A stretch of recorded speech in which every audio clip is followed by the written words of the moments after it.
Are you frustrated with the dreaded Roblox memory dump error? Don't worry.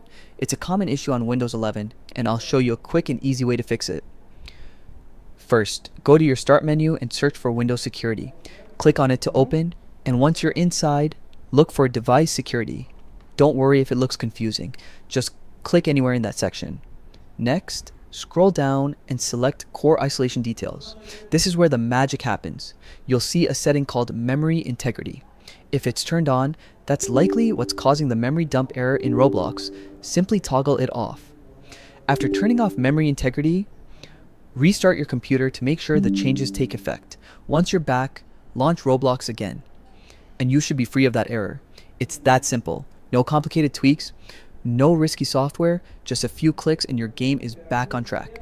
If this helped you, don't forget to hit that like button and subscribe for more quick gaming fixes. Now get back to playing Roblox without interruptions.